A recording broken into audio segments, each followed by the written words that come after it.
Hey guys, I'm Justin from Cooking with Coit. I specialize in clean comfort cooking, and today I'm gonna show you how to make this incredibly delicious vegan chocolate cake.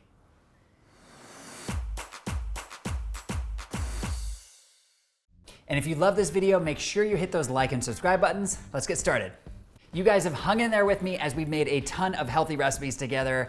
We made broccoli tots, we made black bean burger, just to name a few. And today is the reward for all of that healthy eating. We are making vegan chocolate cake, and I am so excited because I love cake.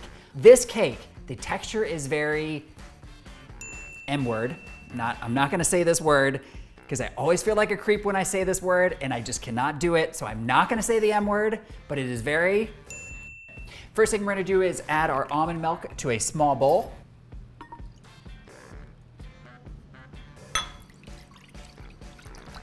Next, we're gonna add 1 tablespoon of this apple cider vinegar. And what the apple cider vinegar does is that it helps thicken the almond milk.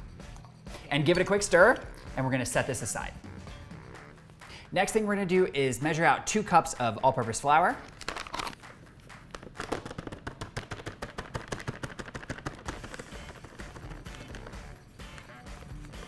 What? It's taking forever. It's taking forever? Well, sorry. Baking, you have to be patient. This is not savory cooking, Camera Ann. Video. Well, you know what? Everybody watching, Nobody wants to watch me listen. pour flour like. I think it's very relaxing to watch somebody pour flour into a measuring cup. So that's just me. I don't know. Maybe we should put on some like Zen yoga music and just like relax, Ann.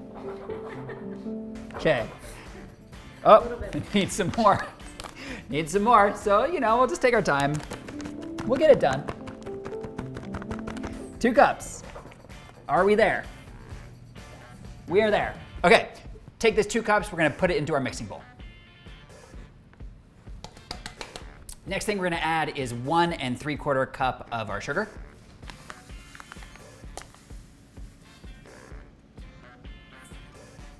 Are you eyeballing that, Justin? Yeah, I'm good, I'm good.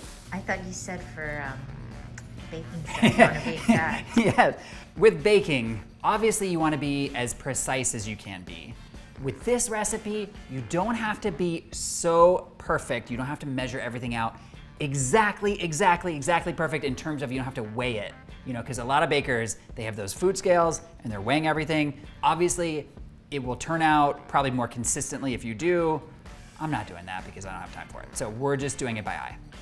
1 3/4 cup.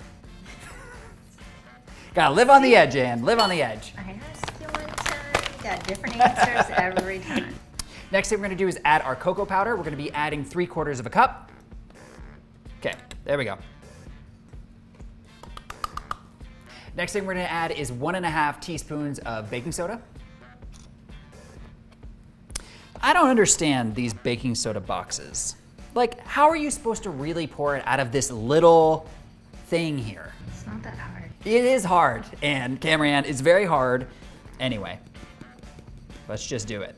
We can do it. Oh, actually, you know what? It's going pretty well. It's going better than I thought it would. And here's the half. There you go. The next thing we're gonna add is 2 teaspoons of baking powder. And lastly, we're gonna add 1 teaspoon of salt. And now we're just gonna give this a quick mix.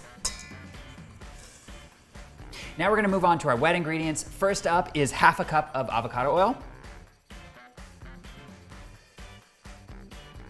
Next, we're gonna add applesauce. Applesauce makes me feel like a kid again. For some reason, I feel like after I turned a certain age, I didn't eat applesauce anymore, and I need to like get it back in my life because it's so awesome.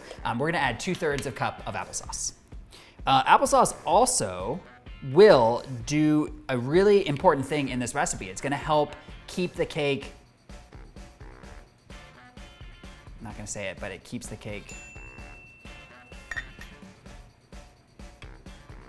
Okay. Now we're gonna add 1 tablespoon of vanilla extract. And we are gonna bring back in our thickened almond milk.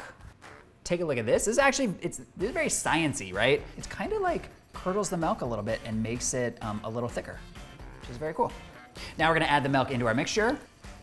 And now we're gonna mix everything together. There. We're gonna use our hand mixer. You can use a stand mixer if you have one. I don't have a stand mixer because I don't do a ton of baking, so this hand mixer works out perfectly for me. So we're gonna mix it on medium speed.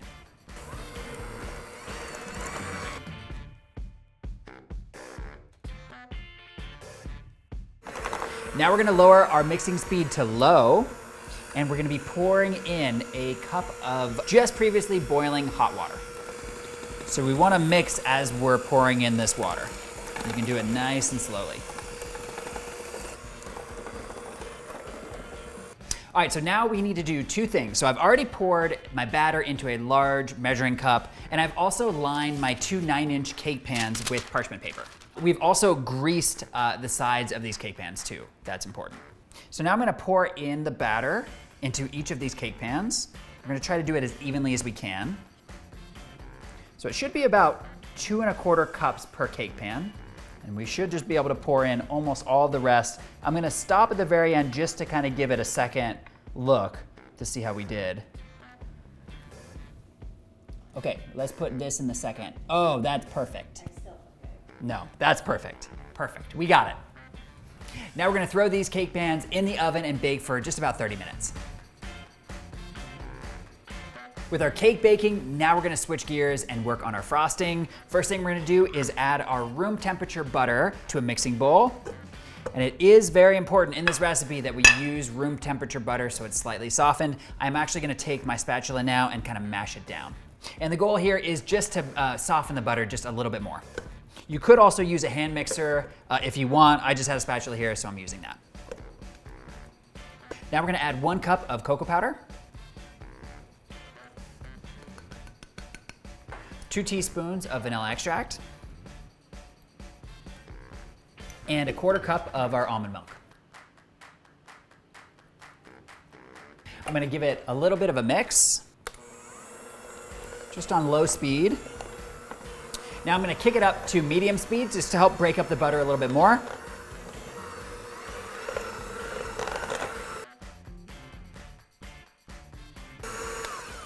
Okay, now I am going to add in the powdered sugar in batches. So let's add a little bit first. This is 5 cups. We'll probably do about a roughly 1.5 cups, 2 cups at a time. Let's do that first. Now we're gonna do some more mixing. Now we're gonna add in another batch of the powdered sugar and continue to mix.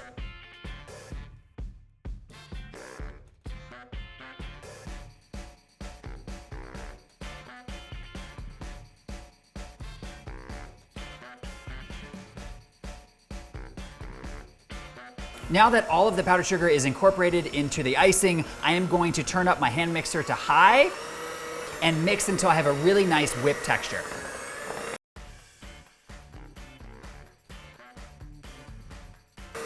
All right, this icing looks so fluffy and beautiful, and come on in, get a shot of that. Look at how beautiful that icing looks.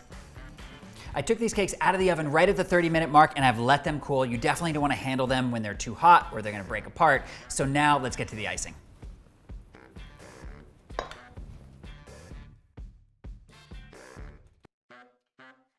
All right, this chocolate cake is totally done. I cannot wait to give it a try. It looks absolutely delicious. But before I do, if you love this recipe and you want to see more just like it, check out my healthy recipes playlist. Let's give this a try.